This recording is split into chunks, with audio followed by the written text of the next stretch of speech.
Le 7 septembre 2023, Game One fête ses 25 ans.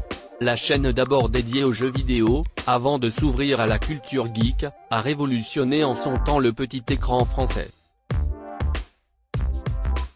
Retour sur son histoire avec son principal animateur, Julien Telouk. Voilà 25 ans que Game One existe. Un paquet d'années que la chaîne, lancée le 7 septembre 1998, compte bien célébrer dans les semaines qui arrivent. Présent en son sein depuis 20 ans, Julien Telouk a accepté de répondre aux questions de Télé Loisirs afin de mieux comprendre l'histoire de Game One, les enjeux de notre époque, mais aussi pour révéler les nouveautés de la rentrée pour #TeamJ1, le talk show dédié aux jeux vidéo et à la culture geek, diffusé tous les mercredis à 16h. En compagnie de ses chroniqueurs, celui qui évolue aussi sur Fun Radio revient chaque semaine sur l'actualité de la pop culture. Je ne pensais pas que Game One arriverait à ce niveau-là. Julien Telouk revient sur les 25 ans de Game One Télé Loisirs. Game One fête ses 25 ans cette saison, y a-t-il des célébrations de prévues? Julien Telouk, on va faire des petites célébrations à droite et à gauche. Mais on va aussi revenir, dans #TeamJ1, sur les 25 dernières années de jeux vidéo, high-tech, cinéma, manga, séries TV, par le biais de dossiers dans nos sujets quotidiens. Et on a des petites surprises qui sont prévues, par exemple des quiz sur l'histoire de la chaîne. Quand vous avez rejoint la chaîne en 2002, vous attendiez-vous à y être encore présent en 2023? Honnêtement, je ne pensais pas que Game One arriverait à ce niveau-là. Je savais que c'était l'avenir, qu'il y avait un domaine où le jeu vidéo allait grandir, mais pas à ce point-là. Sur les 25 dernières années, il y a eu des consoles qui ont été des tournants dans l'histoire, notamment chez Nintendo avec la DS et la Wii, qui ont beaucoup contribué à démocratiser le jeu vidéo. La longévité de Game One, s'y est en partie grâce à des constructeurs comme ça, mais aussi grâce à la PlayStation, où le jeu vidéo est devenu autre chose qu'un loisir pour enfants. On peut aussi citer des jeux comme Fortnite ou League of Legends. Game One, on est au début une chaîne dédiée aux jeux vidéo, on s'est ensuite ouvert à la pop culture. Si est une chaîne qui a changé avec le monde, on s'est adapté aux réseaux sociaux, à l'émergence de YouTube. L'iPhone a aussi eu un impact, car du jour au lendemain, il y a eu un nouveau support, le jeu sur mobile, qui devient très populaire. Avec du recul, on s'est adapté. Est-ce qu'on aurait pu prévoir tout ça? Non. Quand j'ai signé, moi je me suis dit que j'allais rester 1 ou 2 ans. Les changements éditoriaux étaient-ils nécessaires pour assurer la survie de la chaîne? Ce n'était pas pour la survie, mais pour être dans le bon tempo. À un moment donné, si on avait fermé les yeux sur ce qui était en train de se passer autour de nous, on aurait été has-beené en décalage total avec notre public. Il ne fait pas que jouer aux jeux vidéo, il suffit de faire le bilan. One Piece, qui a été diffusé sur Game One, aujourd'hui, CST a un succès planétaire. Tout est lié aujourd'hui, il y a des adaptations de jeux vidéo au cinéma et à la télévision, le média n'est plus bloqué dans une console ou dans un PC. La culture gaming a aussi évolué dans ce sens et est allée dans d'autres domaines, comme le milieu artistique, avec Orelsan, qui multiplie les références aux jeux vidéo dans ses chansons. Ce n'était donc pas pour sauver la chaîne. Nos téléspectateurs ont de nouveaux usages. Comment expliquez-vous que Game One soit la seule chaîne généraliste dédiée aux jeux vidéo? Il y en a d'autres, comme Jinx TV, Nolif ou MGG TV par le passé, mais on a été la première au monde. Pour le comprendre, il faut revenir 25 ans en arrière, lorsque Game One a été créée et a été décrite comme le MTV du jeu vidéo, mais comme MTV qui n'est pas qu'une chaîne musicale, Game One propose depuis sa création des animés, des émissions cinéma ou encore de BD.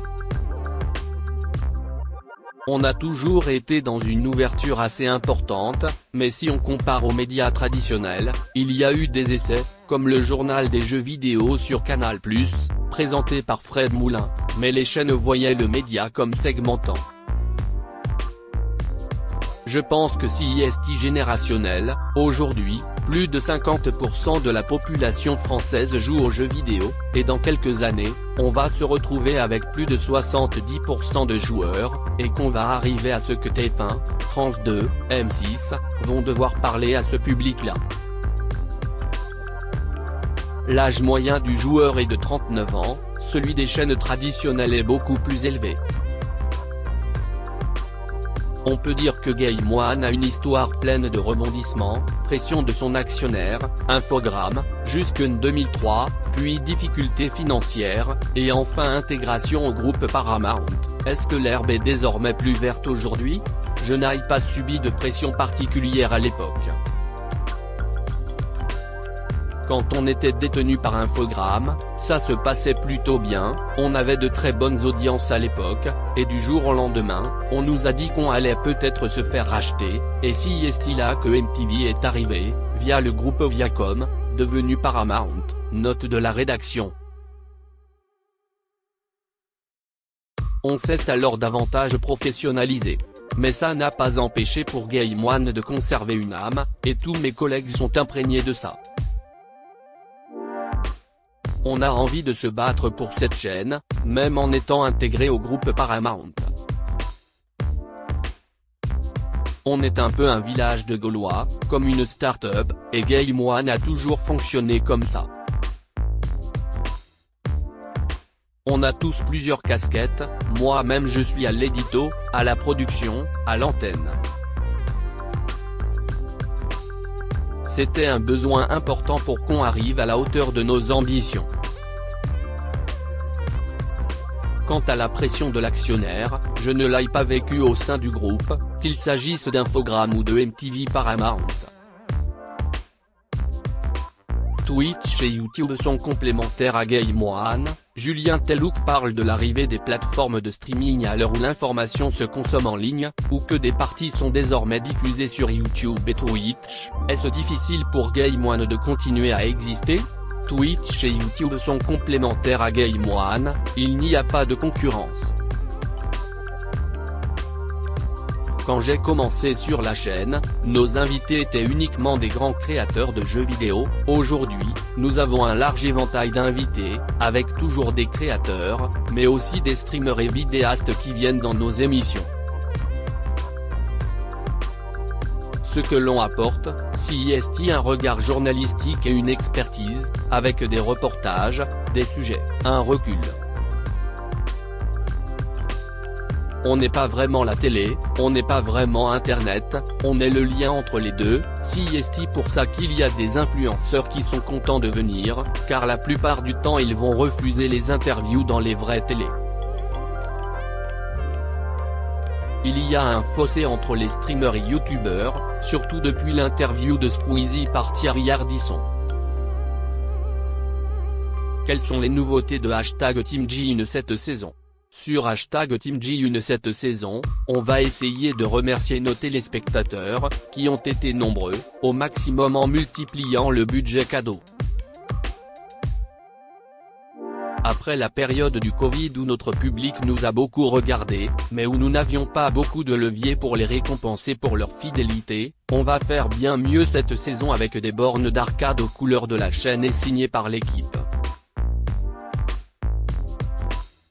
À côté de ça, on va se lancer chaque semaine un défi de fou, pour que le téléspectateur soit certain que chaque mercredi, il trouvera quelque chose d'unique qu'il ne retrouvera pas les semaines suivantes.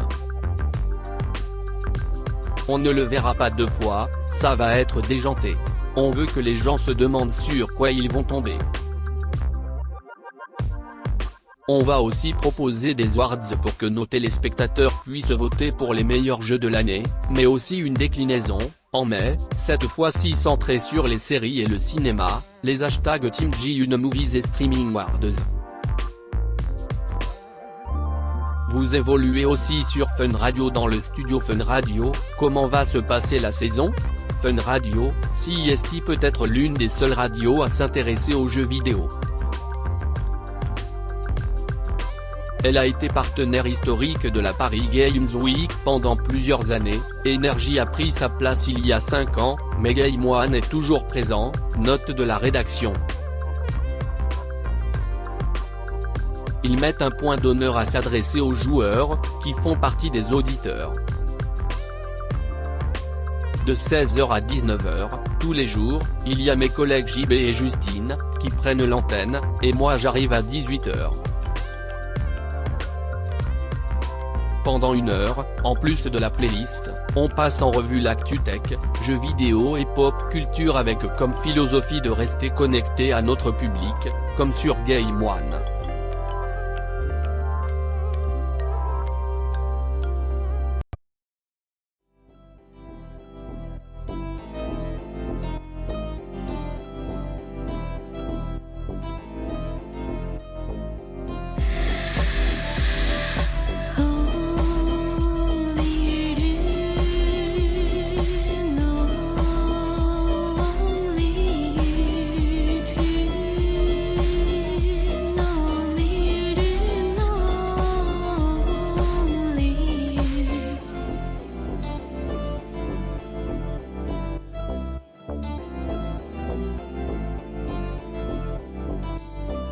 To